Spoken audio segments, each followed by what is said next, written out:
Okay, here's another League of Legends post-game commentary coming your way, this time with Nocturne in the jungle. You can see the various matchups here.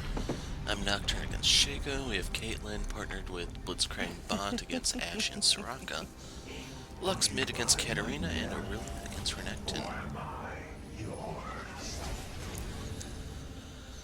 So, where to even begin here?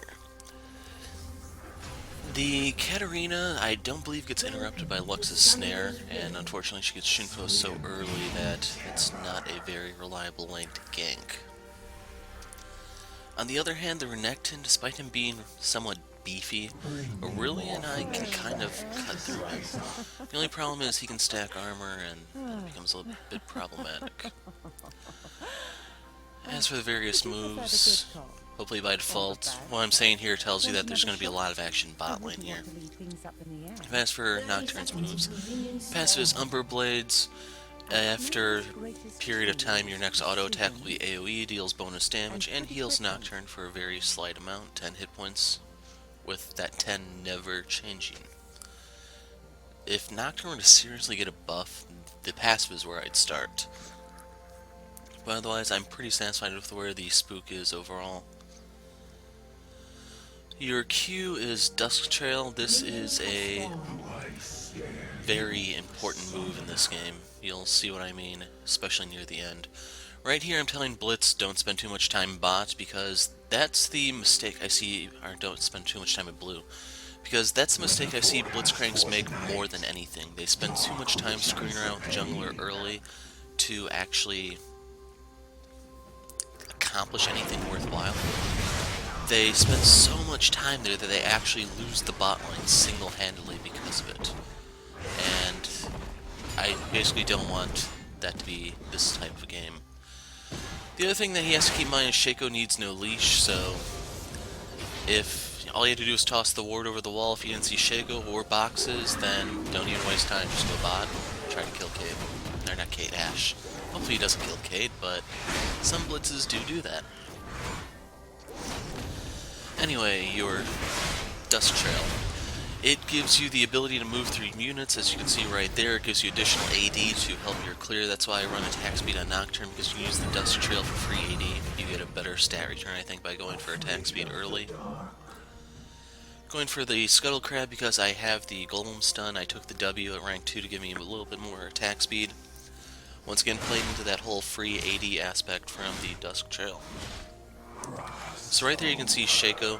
I walk away from here because I don't necessarily want to duel him early. Granted, he does have only the boxes and his invisibility.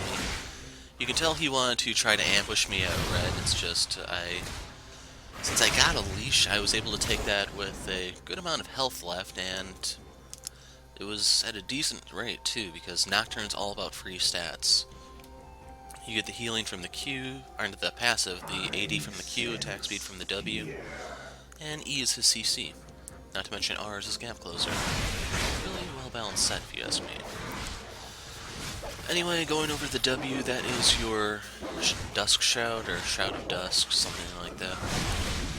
It's a spell shield, just like Severe's. It persists for 1.5 seconds. Unlike Severe's, it's not free and it does not give you mana back, but it does give you attack speed if you successfully block a spell, which you will see me do a few times this game.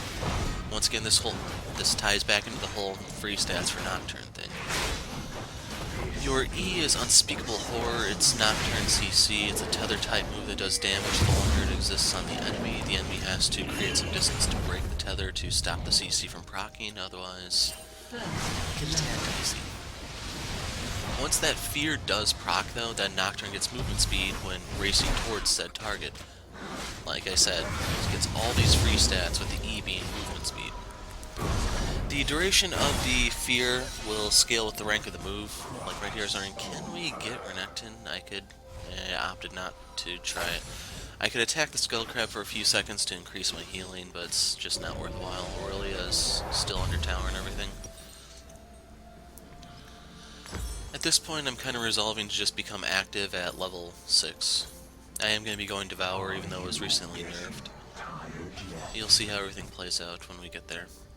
And finally, your ult is Paranoia. You basically deny vision across the map for a period of time. Scaling with the rank of the move, I think, goes up by 1 or 2 seconds each rank. I don't remember which one offhand. And you can activate it a second time to jump to a target. The target has to be within a certain range. The range has been buffed recently, which I was kind of expecting to see a surge of popularity for Nocturne, which has not been the case, which is great news for me since he's my favorite jungler at the moment. That's why I am playing him here in a ranked game, you know.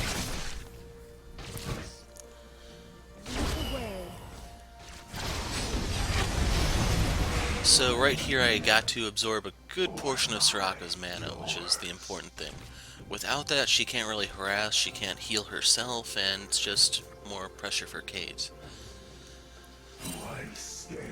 And the other part that's a little bad is that neither Ashe nor Soraka have an escape from Blitzcrank, so if he can land a pull, it should be a pretty easy kill, which is, like I said, why there's going to be a lot of action bot. This is going to be a bot lane centric game, in case you're wondering. Other things to talk about real quick.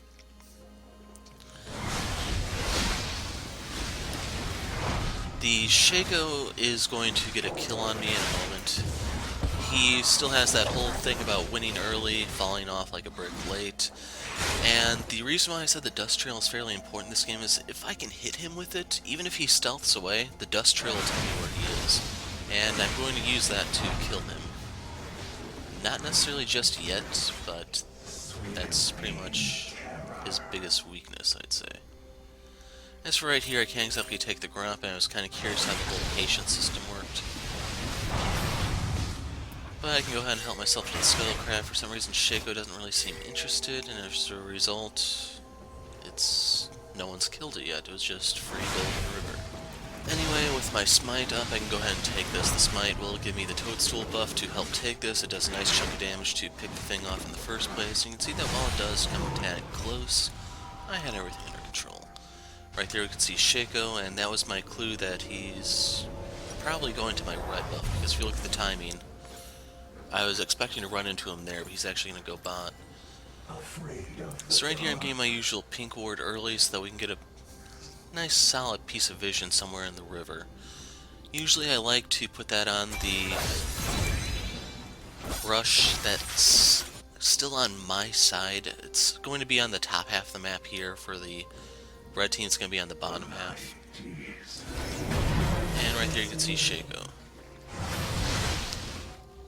So right here I was wondering if they dive Kate, I can try to do something. Unfortunately, I'm a little bit behind in EXP, so I can't actually get level 6 off of just this.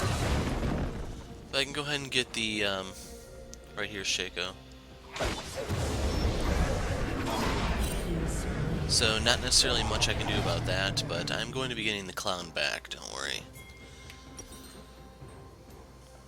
So right here I'm picking up my other daggers. I move closer and closer to my Devourer. Blitz is going to steal the red buff, by the way. So the important thing about this is if he can land a pull in the bot lane now, it's pretty much guaranteed kill, because he'll be able to inflict the red buff slow. He can pretty much just insta-combo the pull into his E for the knockup, as well as applying red buff. And from there, it's just not very fun to be Ashe or Soraka. Afraid of the dark. So right here I'm going to see if the red buff was cleared. I didn't know if Shaco was going to do anything. You can see he just opted to walk away, which was not very smart on his part, since there's a lot of EXP to be had from these, what do they call them, mini bramblebacks or something. But with that, I now have my level 6, my ult, my paranoia. And from here it's just, I gotta wait for the perfect opportunity and then jump in. And unfortunately for Shaco, like his Q serves as a gap closer, mine is a lot better and more fear-inducing. According to lore, Shaco and Nocturne are supposed to be friends along with Fiddlesticks, the Fear Trio. So, we'll see which one is the superior pick here.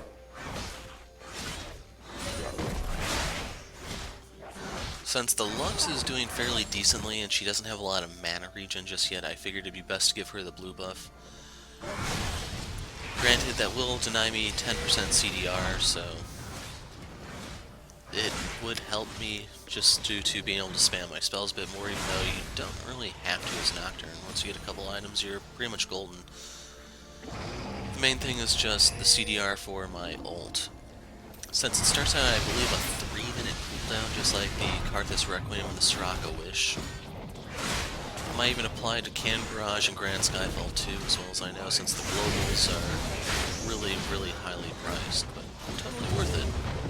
And you can see right here, Lux didn't come, so I went ahead and helped myself to that because I don't have lifesteal yet to clear that well. And right there is that pink ward spot that I love so much.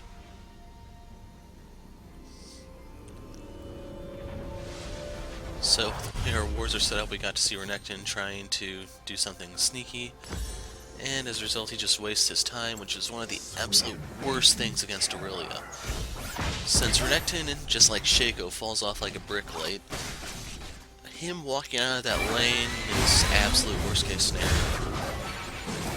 You can see Lux got a solo kill. Shaco solo dragon, which isn't necessarily a big deal. Granted, that would be 5 stacks for my Devour. Fact of the matter is, without lifesteal, I can't reliably take that. Yes, I do have my Shroud, but that doesn't help too much. As for right here, whatever free stacks I can pick up as I go come in handy since they amplify my damage ever so slightly. The other thing that I really like about the Devour, I'll talk about in a moment. You can see that poor Blitz didn't quite make it out. And right there you can see that Shaco is standing in front of the golems with the Dusk Trail. That's one of the important reasons why Nocturne can be a really rough matchup from here. Right there he used his stealth to get out, which means Ashe just takes his place. So even though I died, we really did a number on them. We've pretty much secured the bot lane at this point, even though Shaco's camping there kind of set them back.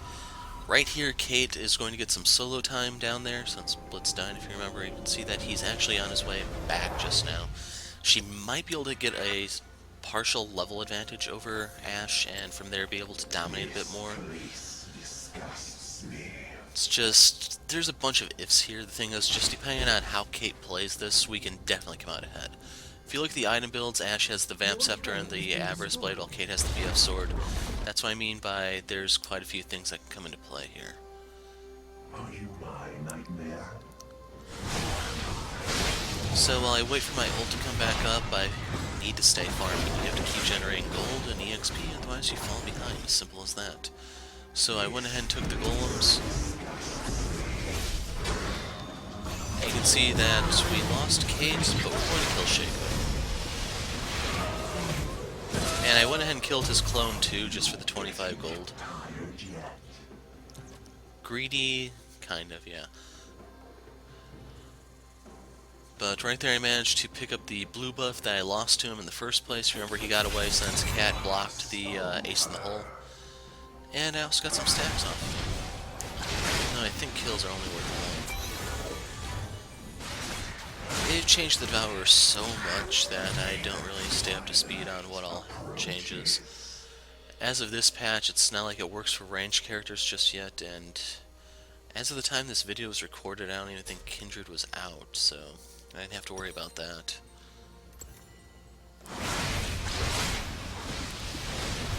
But anyway, you can see that the Katarina has more treads and an Aether Wisp, just like the Karma game I recorded. I don't remember if it was last week or the week before that, where the Katarina had to prioritize movement speed just to try to stay alive. But anyway, with the Cutlass, that's an additional slow that I can inflict, and my ult is up.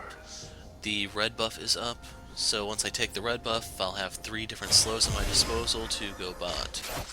And I believe that was Renekton she tried to save with that wish. Could have been Cat, but Cat seems fairly healthy. Then again, mages are squishy, and depending on whether or not Cat has MR blues, that definitely could have made her broken her. Anyway, with Shaco mid, I can just go ahead and take this like that. I don't have to worry about smiting it or him stealing it, and I also got level 9 to max my Dusk Trail. As for Soraka, She's in a bit of a rough spot. And right here we got Ash's flash. Unfortunately, Blitz couldn't get in a position to pull. He misses the pull on Ash. I lose a lot of hit points, yes, but with my Cutlass I can just go sustain in the jungle. It's not a big deal.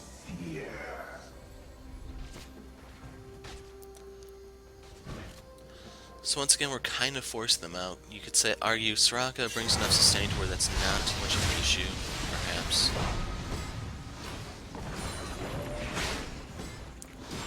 Right here I'm clearing out the golems, and I figure I may want to fall back a bit, since there's 4 of them. They're decently healthy since Soraka's here, and pretty much we don't have a lot of ways to reliably interrupt Cat, which is the big reason why I didn't want to be down there. As far as I know, it may just be a Blitz, Q, or E that can actually knock her out of Death Lotus. Plus, with Piltover Peacemaker and Lucent Singularity, we are pretty good for wave clear. It's just right there we ran into one of those awkward parts where the enemy can somehow get out of a Blitz pull after it successfully landed. It doesn't necessarily make a lot of sense to me, and the issue has been around for years. Riot just doesn't seem interested in fixing it.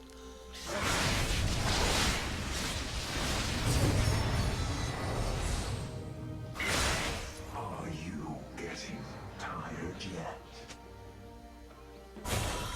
So right here I was wondering if we'd be able to get anything bot. It's just, with Ash's kiting, I'm not necessarily going to be able to keep up with her, so I didn't want to go too deep. Not to mention Soraka can kind of silence me. All in all, those are reasons why I didn't really want to rush down.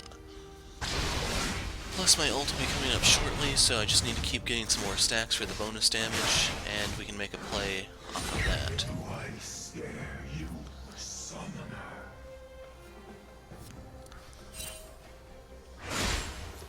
So right here I'm just trying to pick off a few minions so that the lane will either freeze or slow push in our favor. Whichever one works. So right there I picked off the clown. We're in position to pick off the Star Child.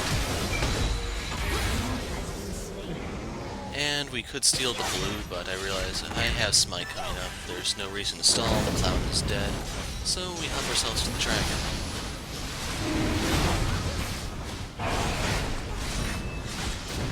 And I smite this to make sure that I get it, because I need the 5 stacks to speed up my Devourer.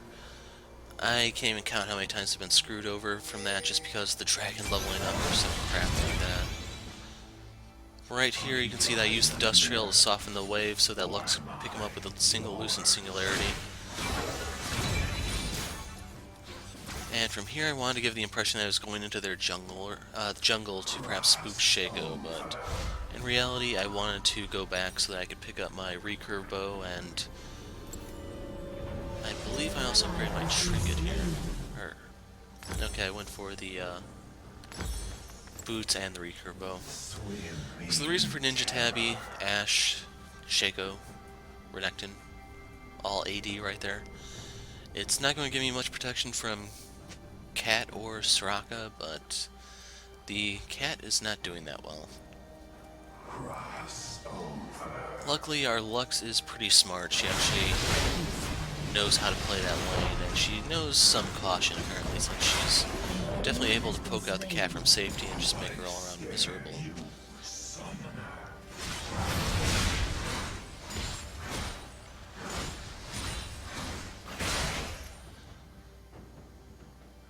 So the ult will be coming up in 30 seconds, and it's just I gotta look for my next opportunity.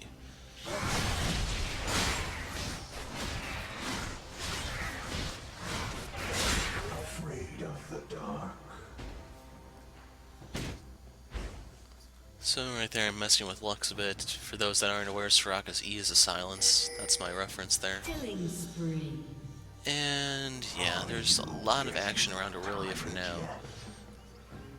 But if you notice, the Ashe is kind of a lone bot. Right there I dropped my Dust Trail a little early, so I get the immediate return. But I pretty much want this just for the slow that comes with it, and then we can pick off Ashe. So you can see that this is the point of the game where Shaco definitely starts to fall off. Right there I got the level 2 ult.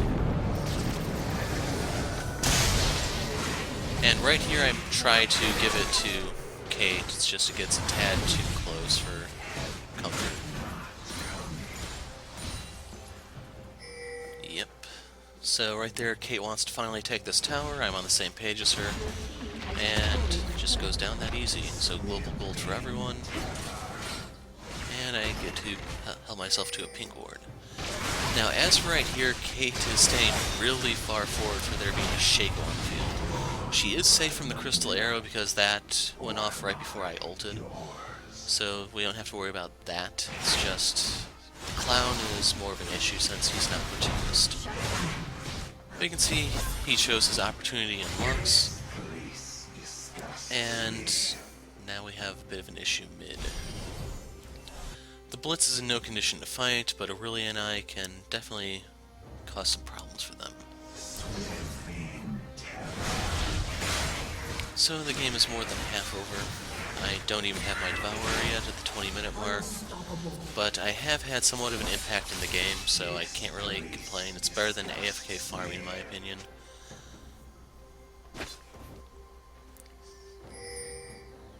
And right here I think they're going to kill us. Oh, right here is a good one. Yeah, I don't know what the Gator was thinking. So I don't know if his ult actually went off there. You can tell that he tried to ult right before he died. I sense fear. And yeah, the Gator apparently didn't know Nocturne is one dangerous duelist. You do not want to go on him unless you have a much bigger advantage than just the element of surprise. So right here without any mana I can't really bring too much to my team, so I opt to instead just go back to heal up by... I have the components for the Dead Man's Plate at my disposal, so it's going to be a lot harder for Nocturne, Shaco, or Ashe to get a kill off on me. And I believe Ashe has a Zeal now. She's not stacking AD or any hard crit to take advantage of anything if you look at her build. As a result, that's why she's a complete non-issue this game. It's just going to be the other lanes that somewhat pose some resistance to us.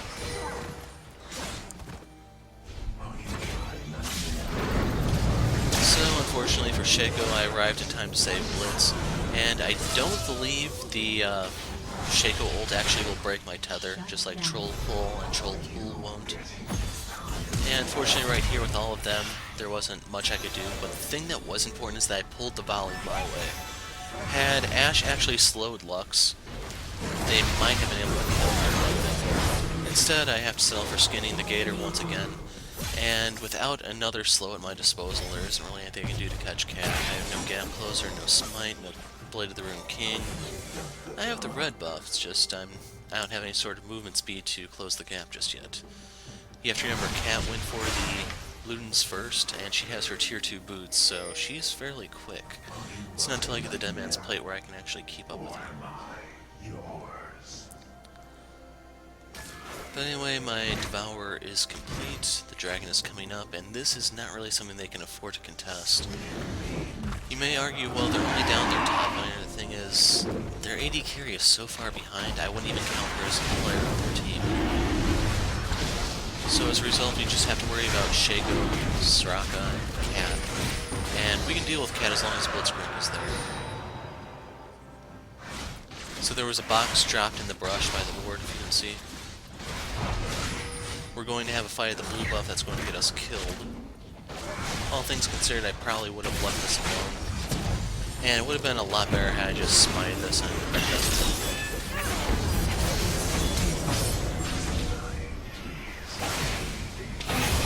And you may ask why I threw my dust trail that way. I knew at that point that I was dead, so I just wanted to deal some chip damage to potentially deter them from going any further into our territory. Best case scenario, I might have also been able to set up Lux to burst someone down, it's just there's no real guarantee. So right there I grabbed the Ruby Crystal wondering should I go Spirit Visage, but I opt to go Hex Drinker, ultimately Maw Melmordius instead. Sadly, I think the Maw is going to be the last item I get this game. I don't get a 6th item. So before I have gone for the Zerat portal, the thing is with Kate and Lux, we don't really need much more help with our siege.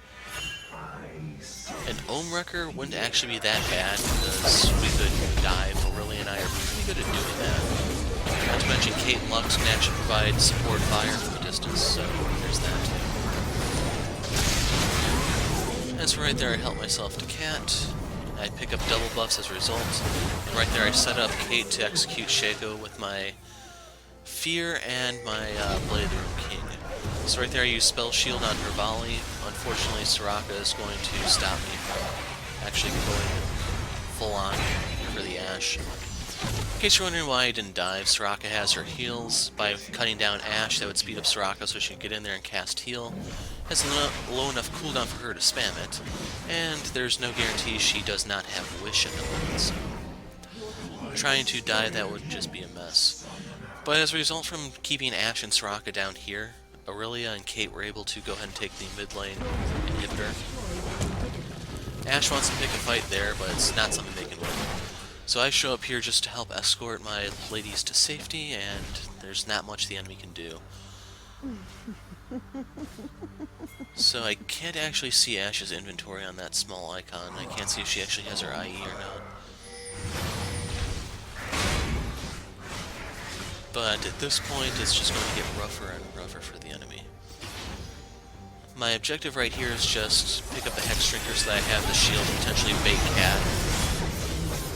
My goal is to have that shield in reserve so that when she might think, hey, free reset on Nocturne, easy kill, stuff like that. All of a sudden that Hex Drinker shield pops up and, well, then I turn the tables on her. And suffice to say, she will not be getting her resets.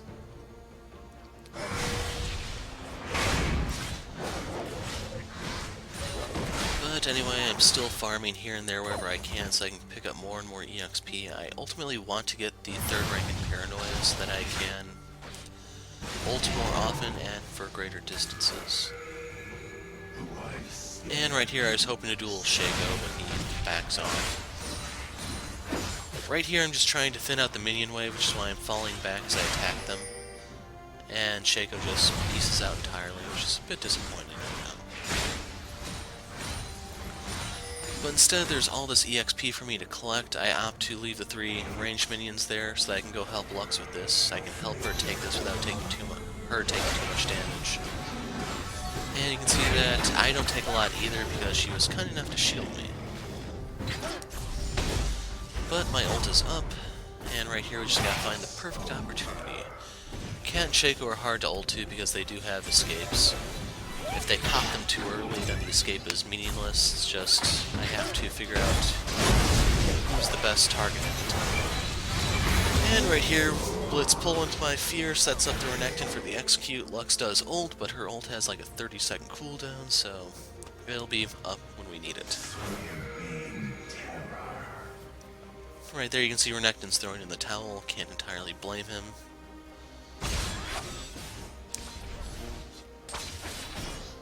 And I could ult over to Shaco here, it's just I choose not to. He's down in the brush, we are going to kill him, it's just we give him a little bit of hope before we completely break him. So he's up towards Aurelia. Key thing there is we got the Wish out of Soraka. And since I don't fear Shaco, I wanted to go on Cat. We definitely have to work at it because you can see Soraka's there spamming her heals. It's just, I do deal enough damage to cover that heal. And unfortunately for Renekton, Soraka can't necessarily keep him topped off either. And right here's a bit of a messy situation for them since Billy and I are cutting off their retreat. And instead we just mow them down. Sadly, I don't get anything off of Soraka, but as payback, I go ahead and just cut down this turret.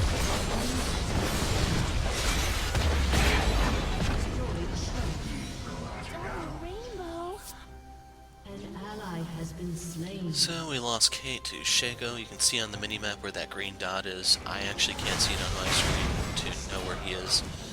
But I'm pretty much out of mana, I'm low health. I can go ahead and top off my health just by jumbling a bit. It's just I have to get the blue buff for the mana purposes. And while all this is going on, I figure, hey, Dragon sounds pretty nice right now. Like usual, you can block the Dragon's Breath with your spell shield since it's a magic attack. That in turn gives me more attack speed so I can kill the dragon faster. So while all this is going down, we go ahead and get our third dragon for the movement speed bonus, which is really bad news for the enemy. That helps Blitzcrank get into position for better pulls that allows me to keep up with targets despite not having full Deadman Plate stacks and stuff like that. And when it's all said and done, I do achieve level 16 and my rank 3 ult.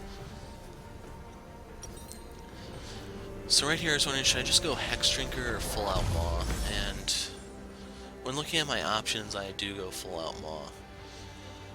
Like, I'm not totally sure what the best item to get for my final item here would be. All things considered, like, the Zerat portal wouldn't be bad because it does give you both armor and MR, but due to how bursty their team is to a certain degree, you have the whole Katarina Shaco thing. A Guardian Angel wouldn't necessarily be that bad either, since I'd be denying Cat her resets. You could also argue a Banshee's Veil would be pretty good too, just for the flat MR. It also gives me health regen and a spell shield to block the Crystal Arrow. Yeah, Crystal Arrow is the only really scary thing I can think of. And worst come to worst, in that case, I could actually just go for a QSS. That would actually give me AD, so I could actually deal more damage with my autos. But right there, the inhibitor is down. We go ahead and slide our way down bot. We have the second dragon buff to increase our damage to structures, so this will go down fairly quickly. And since you can see there are still 5 minutes left on the clock, we can't actually end the game just yet. Their wave clear isn't necessarily that bad with the whole bouncing blade volley thing. So our best course of action is to either go top or go dragon, one of the two. Regardless, I opt to help myself to the red buff so that I can slow whenever I do go on someone. And I would say that it's more important on me than Kate right here, just because I'm going to be in the fray. I don't know if my passive, the whole AoE auto thing, will slow everyone, but in the off chance that it does, that will turn us more use out of the red. So right here I go deep on Ashe. Soraka is going to save her, but I force her to burn everything. And the other important thing is I force 2 people out of this fight here. So they have to just completely bail. Now, I don't know if Lux actually has Umbrella and Nomicon to kind of cut into their healing, but the important thing is while all this was going on, Caitlyn got Renekton and Aurelia got the top tower, so we can help ourselves to the third and final inhibitor. And at this point, if you look at our health, we have no reason to be here. We have much, much more to lose than the game. You can see that Kate is going to be picked up by the cloud. Right there you got to see the Maw of Malmortius come into play. The spell shield keeps me alive. And this is what I meant by we just stayed too long.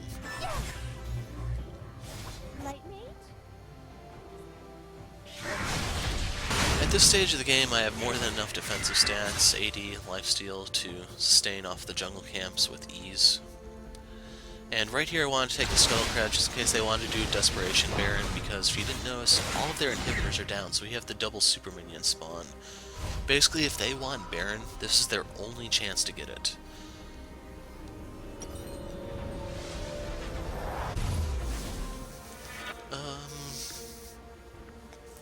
What did I go for last? Okay, I think I was going for the Randuin's Omen. Shaco does have guaranteed crits on his Q, Ashe has guaranteed crits from her passive, that was probably my line of thinking, plus I could use the slow to help secure kills. Granted, the Randuin's Omen would probably be a tad overkill in terms of slows, since I do get some from red buff. There's technically a slow on my E once the fear procs. I have the whole Smite, Blade of the Rune King, Randuin's Omen, the full charge Deadman's Plate. Basically, if I catch up to someone, there's no way in hell that I'm letting go, which is going to come into play for Shaco in a moment. So if you remember how I told you earlier on that the dust trail was going to get him killed, that one is coming up here at the end of the final fight. So it would be better if Blitz had just let me tank that, but he was too busy being a team player to do so. I don't know if he actually has health regen, so it might not have been a big situation, it's just a small thing. So Shaco's right there in the brush by the tower. And if you look at the dust trail, we can see where he's going. So I ping this to tell them. I ult after him. And with him out of the fight, even though that cost both Lux and my ults, they're now down an entire man. With the Baron, the double super minis, hopefully you can see that this is the end of the game.